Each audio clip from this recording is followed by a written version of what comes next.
GIT की smart class में आप सभी का स्वागत है। और अकाउंटिंग की इस क्लास में हम लोग पढ़ने वाले हैं प्रॉफिट एंड लॉस अकाउंट के बारे में। देखिए, मैंने आपको बताया था सबसे पहले कि इसके पहले पिछली क्लास में मैंने आपको ट्रेडिंग अकाउंट के बारे में पढ़ाया था, और आज की क्लास में जो पढ़ना है वो है आपका प्रॉफिट एंड लॉस अकाउंट। और ये भी एक प्रकार की फाइनल अकाउंट्स के अंतर्गत आने वाला है कि ये भी एक प्रकार का स्टेटमेंट होता है। जिस प्रकार का ट्रेडिंग का था सेम उसी प्रकार का आपका पीएल अकाउंट भी आता है, लेकिन दोनों में अंतर क्या होता है। तो मैंने तो अभी आपको केवल ट्रेडिंग अकाउंट के बारे में बताया था, जिसमें आपको ये निकल के आया था कि हमारे बिजनेस में ग्रॉस लॉस हुआ या ग्रॉस प्रॉफिट हुआ। मतलब ट्रेडिंग अकाउंट के जरिए हम लोगों ने ये पता लगाया था कि हमारे बिजनेस में अनुमान लगाया था मैंने कि हमारे बिजनेस में इतने रुपए का लॉस हो रहा है या इतने रुपए का प्रॉफिट हो रहा है। लेकिन आज की क्लास में जो समझना है वो है आपका प्रॉफिट एंड लॉस अकाउंट। जैसे इसके बारे में यहाँ पे बताया जा रहा है कि यह एक ऐसा फाइनेंशियल स्टेटमेंट है जो किसी संस्था या कंपनी की व्यापारिक स्थिति का ज्ञान कराती है। यहाँ पे बताया जा रहा है कि यह एक ऐसा फाइनेंशियल स्टेटमेंट है जो किसी संस्था या किसी कंपनी की व्यापारिक स्थिति का ज्ञान कराती है कि हमारा बिजनेस किस पोजीशन पे गया हुआ है, प्रॉफिट की तरफ गया हुआ है कि लॉस की तरफ गया हुआ है। ये व्यापारिक पोजीशन, व्यापारिक स्थिति का ज्ञान कराती है। और कह रहा है कि यह स्टेटमेंट नेट प्रॉफिट या नेट लॉस के बारे में इंफॉर्मेशन देती है। नेट का मतलब ये होता है कि एग्जैक्ट वैल्यू हम ये मान सकते हैं कि हमारे बिजनेस में इतने रुपए का प्रॉफिट हुआ है या इतने रुपए का लॉस हुआ। अभी तक तो हम अनुमान लगा रहे थे ना, लेकिन पीएल अकाउंट से हम ये जांच करेंगे कि हमारी व्यापारिक स्थिति क्या है, यानी कि हमारी व्यापार में फाइनेंशियल पोजीशन क्या है, हमारे व्यापार का पोजीशन क्या है, कि हमारा व्यापार किस पोजीशन पे गया हुआ है, प्रॉफिट की तरफ गया हुआ है कि लॉस की तरफ गया हुआ है। इससे हम ज्ञात करेंगे। और कह रहा है कि सभी खर्चों जिसमें डिप्रिसिएशन तथा प्रोविजन भी शामिल है, इसे लगाने के बाद कितना प्रॉफिट या कितना लॉस हुआ, इस बात का ज्ञान भी प्रॉफिट एंड लॉस के अकाउंट के द्वारा होता है। और प्रॉफिट और लॉस अकाउंट का फॉर्मेट निम्नलिखित होता है। मतलब जैसे कि मान के चलिए कि हमारे जो भी बिजनेस में हमारे खर्चे हुए या जो भी हमारे मूल्यह्रास हुए, डिप्रिसिएशन का मतलब मूल्यह्रास होता है, और उसके बाद से प्रोविजन भी होता है, मतलब इसमें कुछ प्रोविजन भी है, उन सबको इसमें शामिल किया गया। और इस पूरे को लगाने के बाद हम ये ज्ञात कर पाते हैं कि हमारे बिजनेस में कितना प्रॉफिट हुआ है, कितना लॉस हुआ है। और कह रहा है कि इस बात का ज्ञान भी प्रॉफिट एंड लॉस के द्वारा होता है, और प्रॉफिट एंड लॉस अकाउंट का फॉर्मेट निम्नलिखित होता है। अब चूंकि ट्रेडिंग का अलग फॉर्मेट था, लेकिन पीएल अकाउंट का फॉर्मेट क्या है, अलग यहाँ पे दिया हुआ है। जैसे कि यहाँ पे लिखा भी है, देखिए कह रहा है कि नेट, यहाँ पे लिखा हुआ है सबसे पहले कि नेट प्रॉफिट बराबर होता है gross profit plus other income minus selling administration expense plus depreciation plus interest plus taxes plus other expense.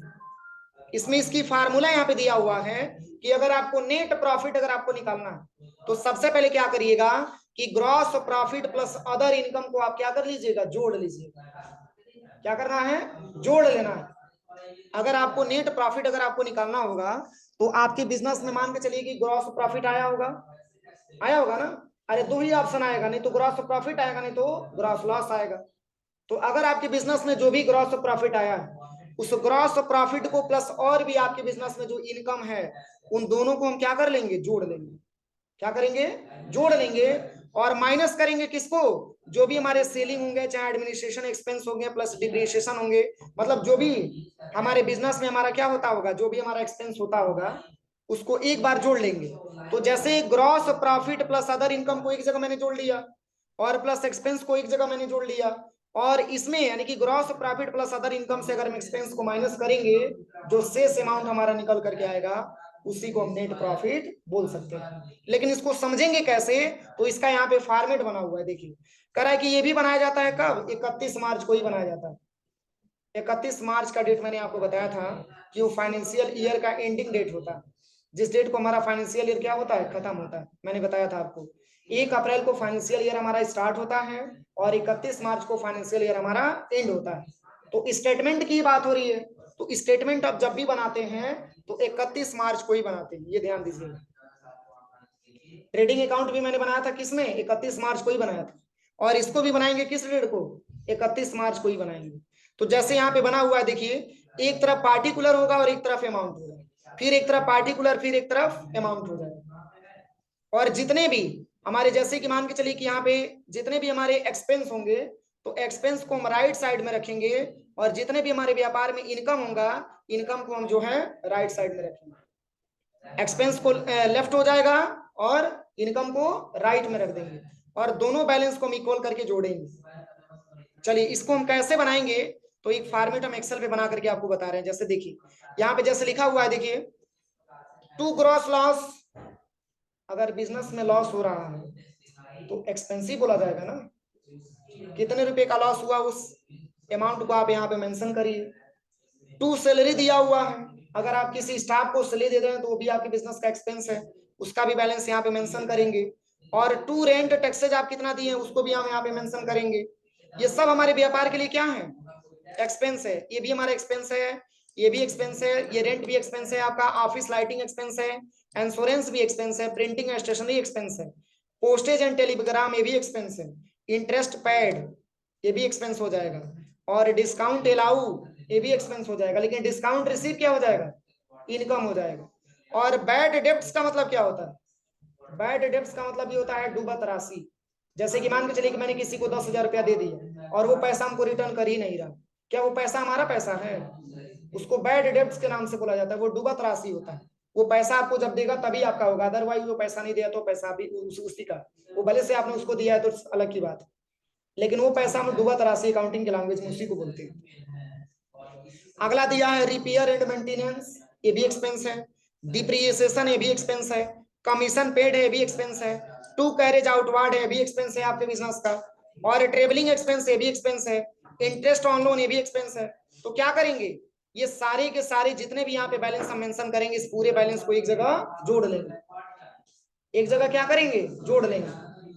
और ऐसे ही अगर आपके बिजनेस में प्रॉफिट हो रहा है तो प्रॉफिट है तो इनकम है, इनकम की भी बैलेंस यहाँ पे मेंशन करेंगे। अगर रेंट रिसीव हो रहा है तो इनकम हो रहा है ना, रेंट पेड होगा तो एक्सपेंस हो जाएगा, लेकिन रिसीव होगा तो इनकम हो जाएगा, ये भी इनकम है। और कमीशन अगर रिसीव हो रहा है तो ये भी इनकम हो जाएगा। और अगर कैश डिस्काउंट अर्न हो रहा है तो ये भी इनकम हो जाएगा। और बैड डेट्स रिसीव हो रहा है तो रिकवर हो रहा है, तो रिकवर का मतलब वापस हो रहा है, वो पैसा आपको मिल रहा है तो रिसीव हो रहा है तो इनकम है। जैसे कि आपने किसी को 10,000 रुपया उधार दे दिया, वो पैसा आपको नहीं दे रहा, वो पैसा डूबते हुए चला जा रहा है, लेकिन अगर वो पैसा आपको रिफंड करेगा तो आपके बिजनेस में आएगा तो इनकम ही तो बोला जाएगा, तो आप उसको इनकम में बोल सकते हैं। और कह रहा है कि by income from any other source, और भी आपके व्यापार में जो इनकम का स्रोत होगा उन सबको यहाँ पे हम क्या कर लेंगे, अमाउंट को मेंशन करेंगे, और इन सबको एक जगह और इन सबको एक जगह, दोनों को हम अलग अलग जोड़ेंगे।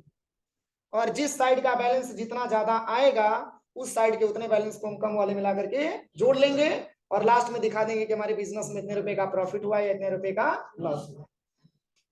बस उसी के जैसा है जिस तरीके से आपने सीखा है ट्रेडिंग के बारे में। बस इसमें आपको यही समझना है, इसमें आपको ग्रॉस के जगह पे यहाँ पे नेट रखना है, बस सारा का सारा आप समझिए। बस इसमें यही है कि एक्सपेंस को हम राइट में रखेंगे, सॉरी लेफ्ट में रखेंगे, और इनकम को राइट में रखेंगे। एक्सपेंस को लेफ्ट में रखेंगे और इनकम को राइट में रखेंगे।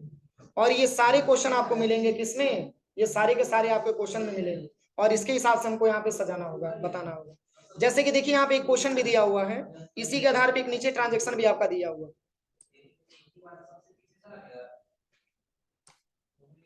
देखिए यहाँ पे बताया जा रहा है, सबसे पहले यहाँ पे देखिए कह रहा है कि example prepare the profit and loss account as on 31 March 2021। इसी के आधार पे आप एक बना करके आप चेक करिए कि आपको जो है प्रॉफिट अकाउंट कैसे बनाना होता है, प्रॉफिट एंड लॉस अकाउंट कैसे बनाना होता है। तो चलिए हम इसको एक्सेल पे बना करके बता रहे हैं, ठीक है। तो चलिए यहां से हम एक्सेल ओपन कर लेते हैं।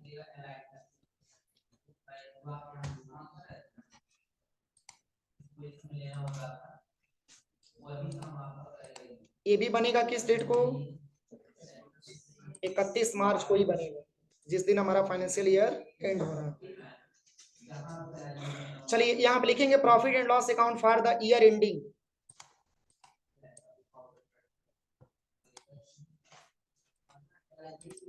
यहाँ पे हम भरेंगे prepare the profit and loss account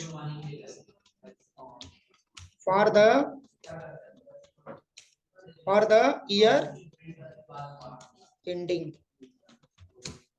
example दिया हुआ है 31 मार्च 2023। मैं 2023 का ही बना दे रहा हूँ, ठीक है। आप लोग अपने हिसाब से बना के चेक कर लीजिएगा। अब चलिए इसमें हमको समझना है।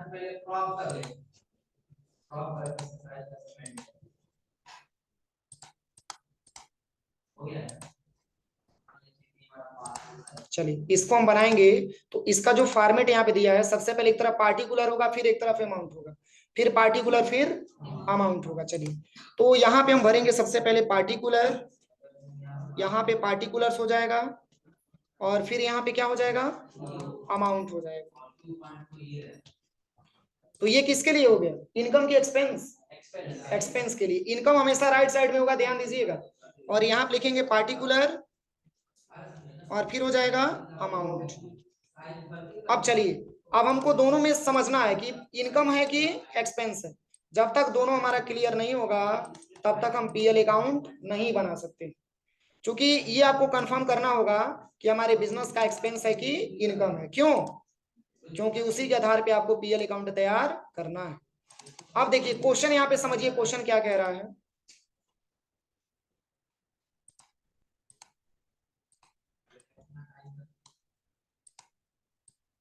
इसको थोड़ा सा हम बोल्ड कर देते हैं, इसको थोड़ा सा हाईलाइट कर देते हैं समझने के लिए। अब देखिए क्वेश्चन अगर हम बात करें यहाँ पे, तो जो क्वेश्चन लिखा हुआ है सबसे पहले ग्रॉस प्रॉफिट, क्या लिखा है, ग्रॉस प्रॉफिट। तो किस साइड जाएगा, राइट साइड जाएगा। क्यों? क्योंकि प्रॉफिट की तरफ जा रहा है ना। जैसे कि मान के चलिए कि एक प्रकार की जब भी प्रॉफिट के बारे में बात करें, तो प्रॉफिट का मतलब होता है एक प्रकार की हमारे बिजनेस में इनकम हो रहा है, तो उसको हम राइट साइड में लिखेंगे। और इसके पहले लिखेंगे क्या, by gross, by gross profit. और कितना रुपया इसका अमाउंट दिया है, हाँ इसका अमाउंट कितना दिया है, 3 लाख दिया है। बस यहाँ पे अमाउंट मेंशन कर लीजिएगा, 1 2 3 4 5। अब अगला ट्रांजेक्शन क्या दिया है, अगला लिखा है सैलरी।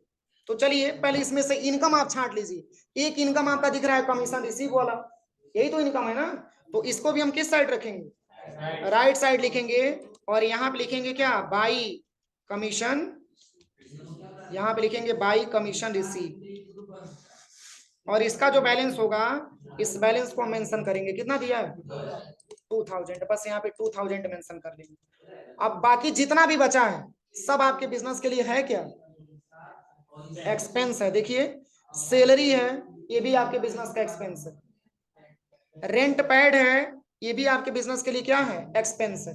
अगला क्या दिया है, ऑफिस लाइटिंग है, ये भी आपके बिजनेस का एक्सपेंस है। एडवर्टाइजमेंट है, ये भी आपके बिजनेस का एक्सपेंस है। और डिस्काउंट अलाउ है, ये भी आपके बिजनेस का एक्सपेंस है। और इंश्योरेंस प्रीमियम है, ये भी बिजनेस का एक्सपेंस है। और ट्रेवलिंग है तो ऑलरेडी एक्सपेंस दे रखा है। समझ में आया? तो इसको हम किस साइड लिखेंगे, लेफ्ट साइड में लिखेंगे। और लेफ्ट साइड में जब भी लिखेंगे तो ये समझिएगा कि 2 लगा के ही हमको मेंशन करना पड़ेगा। तो पहला लिखेंगे 2, और यहाँ पे क्या दिया है, सैलरी दिया है, सैलरी हो जाएगा यहाँ से। देखिए और कितना अमाउंट है, 50,000 है, यहाँ पे 50,000 भर देंगे। इसके बाद से क्या दिया है, रेंट पैड, 2 रेंट पैड यहाँ पे लिख देंगे, 2 रेंट पैड। और कितना अमाउंट है इसका, 15,000, 15,000 भर देंगे। अगला क्या दिया है, ऑफिस लाइटिंग, 2 ऑफिस लाइटिंग हो जाएगा, 2 ऑफिस लाइटिंग हो जाएगा। कितना बैलेंस इसका दिया है, हाँ 3000। यहाँ पे 3000 भर देंगे। बैलेंस गलत मत भरिएगा, नहीं तो गलत भरेंगे तो आपका मतलब समझ में नहीं आएगा। अगला क्या है, एडवर्टाइजमेंट, हमारे बिजनेस का एक्सपेंस होता है ना। अरे जैसे कि मान के चलिए, जैसे हम अपना व्यापार स्टार्ट करेंगे, तो अपना व्यापार में कोई प्रचार प्रसार करवाएंगे, तो उसी को अकाउंटिंग के लैंग्वेज में एडवर्टाइजमेंट के नाम से जाना जाता है, जो हमारे बिजनेस का एक्सपेंस होता है। अमाउंट 5600 दिया। ये ऑफिस लाइटिंग, जैसे ऑफिस में जो लाइट वगैरह का खर्च आता है उसके लिए। अगला क्या दिया है, हाँ डिस्काउंट अलाउ। देखिए अगर डिस्काउंट रिसीव रहेगा तो इनकम हो जाएगा, अगर डिस्काउंट अलाउ है तो एक्सपेंस हो जाएगा। बस इतना ध्यान दीजिएगा। कितना है, 3000 है, यहाँ पे 3000 मेंशन करिए। अगला क्या दिया है, इंश्योरेंस प्रीमियम। अरे जो इंश्योरेंस हम जमा करते हैं, इंश्योरेंस हमारा एक्सपेंस ही होता है ना। यहाँ आप लिख लेंगे इंश्योरेंस प्रीमियम, कितना अमाउंट है? हाँ, प्रीमियम दिया है 2300 दिया है। इसके बाद टू ट्रेवलिंग एक्सपेंस, ये भी हमारे बिजनेस का एक्सपेंस हो जाएगा, कितना है? हाँ, 3100, यहाँ पे 3100। अगला कुछ दिया है? इसके बाद भी कुछ दिया है? हाँ, नीचे वाला क्या दिया है? ट्रेवलिंग एक्सपेंस, यही सब दिया है ना। बस अब कुछ नहीं, बस इसमें सारा मैंने भर दिया ना। अब यहाँ पे देखिए, इसमें आपको समझना है सबसे पहले, एक आपके टू नेट प्रॉफिट का हो जाता है, आपका बाई नेट लॉस का हो जाता है। तो इसमें दो कॉलम बनेगा आपका, यहाँ पे हो जाएगा टू, और यहाँ पे नेट क्या दिया है? यहाँ पे नेट प्रॉफिट हो जाएगा, और यहाँ पे हो जाएगा बाई नेट लॉस हो जाएगा। यहाँ से देखिए, अब यहाँ पे आप कर लीजिएगा टोटल, ये ऐसे ही मैंने चार्ट बनवाया था ना कल, यहाँ पे हो जाएगा टोटल। अब चूंकि अब हम दोनों साइड के बैलेंस के बारे में बात करें, तो पहले दोनों साइड का बैलेंस हम चेक करेंगे कि किस साइड का बैलेंस हमारा ज्यादा आ रहा है। क्योंकि जब तक हम ये क्लियर नहीं कर पाएंगे कि बैलेंस किस साइड का ज्यादा है, तब तक हमको क्या पता चलेगा कि हमारे बिजनेस में प्रॉफिट हुआ है कि लॉस हुआ है। समझ में आ रहा है ना? तो चलिए इसको हम क्या करते हैं, अभी मैंने एक डेटाबेस बनाया, अब इसकी साइज को हम थोड़ा सा यहाँ से इंक्रीज कर लेते हैं समझने के लिए। देखिए, अब दोनों साइड का बैलेंस हम यहाँ पे जोड़ लेंगे। अगर यहाँ पे हम देख रहे हैं तो राइट साइड में 3,02,000 वैसे दिया हुआ है, कोई दिक्कत? राइट में 3,02,000 दिया है, और लेफ्ट में कितना दिया है? तो अल्ट इक्वल टू कर लीजिए 81,000। तो किस साइड का बैलेंस ज्यादा है? राइट साइड का। अब कितना ज्यादा है तो यहाँ पे इक्वल करिएगा, या यहीं पे माइनस कर लीजिए। सबसे पहले यहाँ पे हम इक्वल कर लेते हैं। अब ये 3,02,000 से कहेगा कि ऐसा है 81,000, मतलब हम तुमसे क्या है? कम है ना। और कितना कम है? 2,21,000 रुपया। अब यही 2 लाख रुपया, 2,21,000 रुपया इससे मांगेगा, किसमें? नेट प्रॉफिट वाले से। कहेगा कि ये एक काम करिए, आप राइट साइड वाले से कहेगा कि ये काम करिए कि 2,21,000 रुपया और हमको दे देंगे तो हम भी आपके बराबर हो जाएंगे।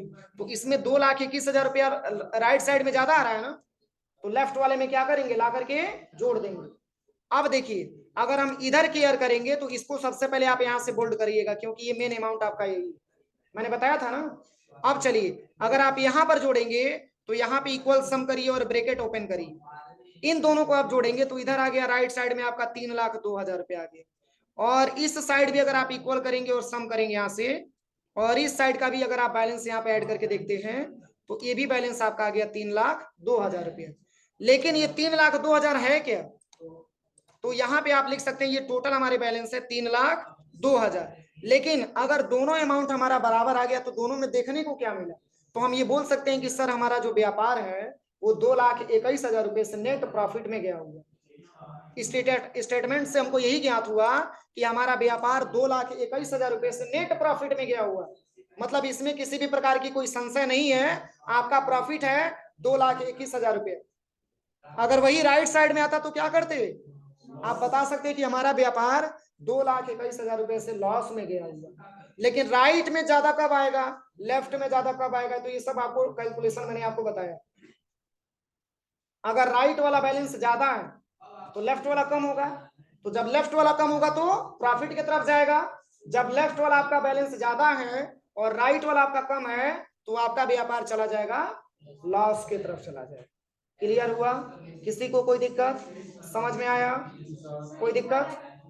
इक्वल आ ही नहीं सकता है हमारे बैलेंस में। अगर दोनों इक्वल आ जाएगा तो फिर हमारा बैलेंस में क्या पता चलेगा कि प्रॉफिट हुआ है कि लॉस हुआ? अरे नहीं तो प्रॉफिट होगा, नहीं तो लॉस होगा। अब हमेशा हो सकता है कि क्या प्रॉफिट ही प्रॉफिट हो, अरे किसी सीजन में हो सके कि आपका लॉस भी हो सकता है। लेकिन एक स्टेटमेंट बनाएंगे तभी तो ये पता चलेगा कि लॉस हुआ है कि प्रॉफिट हुआ है। यही स्टेटमेंट के जरिए हम ये पता करते हैं कि हमारे बिजनेस में प्रॉफिट हुआ है कि लॉस हुआ। यहाँ तक किसी को कोई प्रॉब्लम है समझने में? बस बिल्कुल कल ही की जैसा है, बस यहाँ पे बाई नेट लॉस लिखा हुआ है और वहां पे ग्रॉस लॉस लिखा हुआ था। नेट का मतलब ये होता है कि हम एकदम बिल्कुल या 100% कह सकते हैं कि हमारे बिजनेस में इतना प्रॉफिट या इतना लॉस हुआ ही होगा, तभी जाकर के हमको समझ में आ सकता है। क्या चीज? हाँ हाँ नहीं, जो फॉर्मेट है उसी फॉर्मेट हम बनाएंगे ना, अलग फॉर्मेट बनाएंगे तो वैसे गलत हो जाएगा। तो फिर इसे दिया क्यों है, फिर अलग ही फॉर्मेट हम बनाते थे, जोड़ना ही पड़ेगा उसको एक जगह आप साइड में कहीं कैलकुलेशन करके फिर अमाउंट को लाके भर दीजिए। जैसे कि देखिए इसी के आधार पे मैं आपको एक ट्रांजेक्शन दूंगा बनाने के लिए, अमाउंट अपने मन से आप भरिएगा, सारा का सारा ट्रांजेक्शन वही रहेगा, तो अमाउंट वैसे मैच नहीं करेगा, तो अमाउंट आपको साइड में तो लिखना पड़ेगा ना कॉपी पे, फिर आप उस अमाउंट को मेंशन करिए, देखिए किस साइड ज्यादा आ रहा है उस साइड आपका कैलकुलेशन कर दीजिए आप एक्सेल पे जाके, ये आपको बनाना होगा। ये तो मान के चलिए कि दिया था तो मैंने भर करके आपको बता दिया, लेकिन आप कहीं काम करने जाएंगे तो क्या ऐसा दिया रहेगा, आपको बनाना पड़ेगा तब जाके आपको पता चलेगा, अमाउंट अपने पास से मेंशन करेंगे तब पता चलेगा। तो जैसे आज के लिए लैब में आप जाइए और इसी को एक्सेल के आधार पे बना करके आप चेक करिए, तो जो अगर जिस तरीके से मैंने कल आपको बताया था, अगर कॉल टॉपिक अगर आपको समझ में आया होगा तो ये निश्चित है कि इसमें भी आप आसानी तरीके से कर लेंगे, क्योंकि बिल्कुल कल ही के जैसा है। तो देखिए आप इतना समझिएगा कि अगर लेफ्ट में कम आएगा, सॉरी राइट में अगर कम आएगा, अगर लेफ्ट में ज्यादा आएगा तो हमारा बैलेंस प्रॉफिट की तरफ नहीं, हमारा बैलेंस लॉस की तरफ जाएगा। अगर हमारा लेफ्ट साइड में ज्यादा आएगा और इस साइड हमारा कम आएगा, सॉरी इस साइड कम आएगा और इस साइड ज्यादा आएगा, तो हमारा बैलेंस प्रॉफिट की तरफ जाएगा। क्यों, आप इतना समझिए कि जिस साइड आप जोड़ेंगे उस साइड का आप देख लीजिएगा, अगर लेफ्ट में जोड़ते हैं तो लेफ्ट में आपका क्या हो जाएगा, प्रॉफिट हो जाएगा, अगर आप राइट में जोड़ते हैं तो लॉस हो जाएगा, बस यही आपको निकालना हो जाएगा। तो इसके आधार पे कम से कम 3 या 4 ट्रांजेक्शन बना करके आप लैब में चेक करिए एक्सेल पे, ठीक है, जैसे कि मैंने बनाया।